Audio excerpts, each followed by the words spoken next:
Graça e paz, eu sou a pastora Dircileia e nós vamos falar hoje na Escola Dominical sobre uma das cartas pastorais, sobre o culto da igreja em missão. Foi escrita em 7 de fevereiro de 2006. Amém? Muito bem. A carta dos bispos aos membros da igreja, aos que frequentam a igreja metodista, nos diz que o culto é importante. O culto é a fonte, é o ápice da missão. Como igreja, nós vamos ao culto, entramos ao culto para adorar e saímos para servir. Não há igreja sem adoração e sem serviço. O culto tem um caráter tão amplo quanto a própria vida da comunidade de fé. No culto, a igreja adora a Deus, ora, lê, medita, ouve a pregação da palavra, rende graças, celebra, participa da ceia quando for o domingo da ceia, intercede pelos que sofrem, chora os mortos e também se prepara para a missão. Temos que lembrar que participar do culto é participar da graça. Vamos ao culto não para satisfazer uma vontade própria.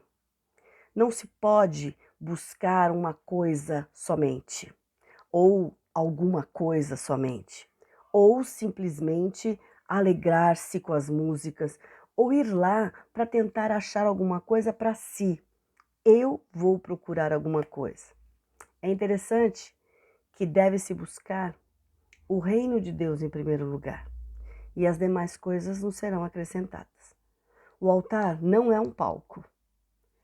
A mesa e o púlpito são importantes no altar porque é palavra e é comunhão.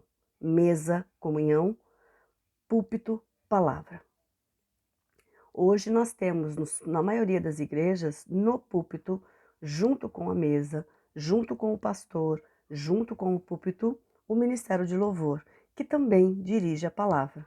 Por isso, altar não é palco, não é lugar de show, é lugar de adoração ao nosso Deus. Nós, metodistas, prezamos muito isso e nos preocupamos muito com isso. A liturgia do culto, todo o conteúdo do culto, é uma liturgia de vida, que mostra a vida. Nós, metodistas, entendemos o significado de cada parte e de cada conteúdo que tem em cada parte também. Em primeiro lugar, a gente não pode esquecer que o centro do culto é Deus. Não é o pastor que fala bonito, que ora bonito, não é o pessoal do louvor que toca bonito, não é o irmão que faz isso, o irmão que faz aquilo, a irmã que faz uma grande ornamentação. Não. O centro do culto é Deus. Ele é que vem ao nosso encontro. Por isso, se eu vou à igreja é porque o Espírito Santo me tocou a ir. Quando eu chego lá, quem fala comigo é Deus, não eu que quero ouvir o que eu quero ouvir. Glória a Deus. Já que ele vem ao nosso encontro, é um momento de comunhão e de resposta ao que ele faz, ao que ele vai fazer, e nós temos que estar ali em espírito e em verdade e deixar Deus falar. Em segundo lugar, a gente prepara a igreja para a missão, né? Tem uma dimensão horizontal, né? E vertical. Então, nós e Deus, nós e os demais irmãos. Amém? E isso é muito importante. São nossos atos, né? Atos de piedade, obras de misericórdia. Então, quando a gente tem atos de piedade, a gente está buscando a presença de Deus. Quando a gente fala em obras de misericórdia, nós estamos ajudando os nossos irmãos e servindo aos nossos irmãos em missão como igreja. Amém? Por isso, é um chamado e um envio. A liturgia oferece alguma coisa, sempre oferece alguma coisa. E ela tem alguma coisa para oferecer. E aí a gente vai ver que, em terceiro lugar, a gente pode perceber que tem a Bíblia. A Bíblia, quando a gente abre desde o começo até o fim, oferece momentos e situações e orientações para a liturgia, né? Com ordem, decência e nos oferece coisas interessantes. A gente vai perceber que a ordem do culto é Deus Pai, Deus Filho e Deus Espírito Santo. Adorar, né? A gente percebe que Jesus tira o pecado. Então, o Senhor nos faz adoradores dele, Jesus morreu por nós e o Espírito Santo nos faz caminhar, nos faz compreender. Por isso, o momento do culto ele é dividido em liturgia, em adoração, adorar a Deus, confissão, louvor, edificação, ações de graças e dedicação. Então, adorar é reconhecer quem é Deus. Confissão é se arrepender, porque é momento para isso, para se colocar diante do Senhor, para receber dele. Louvor é glorificar a Deus, Deus Filho, Deus Espírito Santo. A edificação é a palavra que fortalece, que edifica, que traz muitas vezes palavras verdade, não trazem mentira, e por isso que nós pastores temos muito cuidado quanto a quem convidar para trazer a palavra, né? A gente não pode permitir que qualquer pessoa fale de qualquer maneira. Se a pessoa está instruída, se a pessoa está edificada, se a pessoa está no Espírito Santo, a gente tem essa permissão. Mas o púlpito é nosso, pastores, para trazer a mensagem. Por isso é importante este momento forte mesmo do culto, a edificação.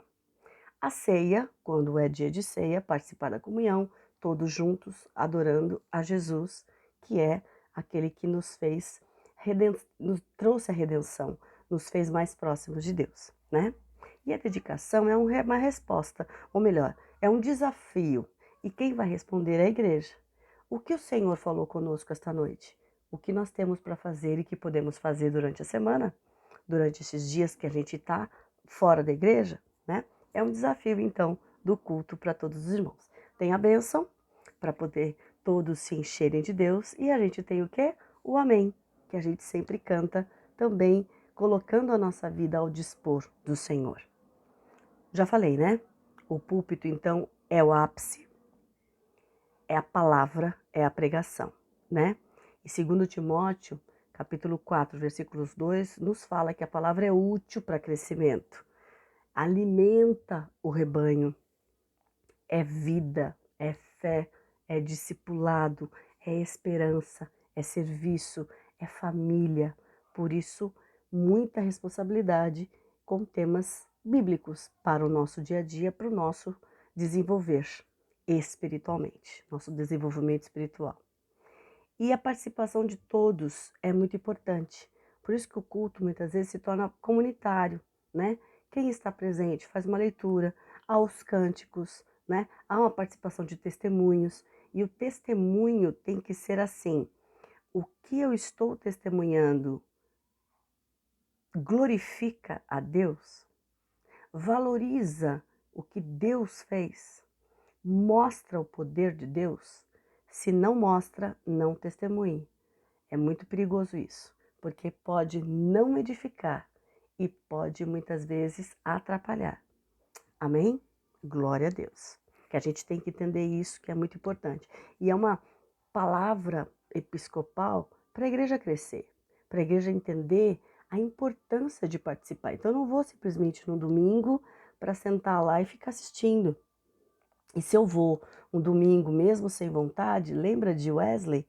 Wesley foi a um culto, sem vontade, triste, acabrunhado, e de repente o Espírito Santo falou com ele.